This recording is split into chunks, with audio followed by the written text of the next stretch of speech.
So Clay, they've made some changes recently in the closing. They call it TRID, right? Right.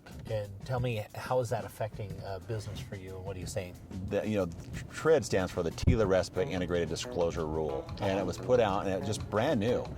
And this is going to be something that people are going to start to really be affected by. And the biggest difference is, in the past, you've got clear to close, as we call it, on your loan. Yeah. Everything's good, you're good to go. So a lot of times you close that same day or the very next day, depending on how you wanted to schedule it. The difference is now they want to make sure that the consumer, the buyer, is very well informed prior to going to that closing table. So they're putting out this closing disclosure statement that they have 3 days to review this document before they actually go in and sign.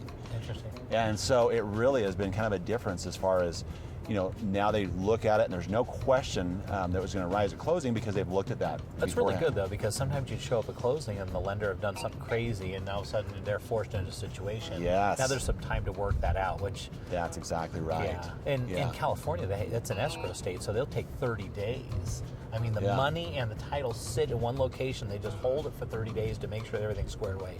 I think what they're doing is trying to catch us up to something like that. They don't want to go 30 days, but they want it to be a couple days. So what do you find? I hear that now it takes longer for loans to process and all that kind of... What do you think? It's interesting. The governing body that actually put this out was recommending 45 days on contracts. And a lot of real estate companies, Jay, are doing that. They're saying 45 days. Well, we just finished our first one not too long ago, and it was 21 days. Really? Even with all the delays? Even with the 3-day wait and everything, and being one of the first ones, because we're working through some of the kinks there, but we really prepared well in advance. And our goal has always been just to give every buyer that world-class experience at Castle & Cooke Mortgage. And so we've really focused hard on making sure that we can do that and still keep a reasonable time frame, even with these changes that have happened.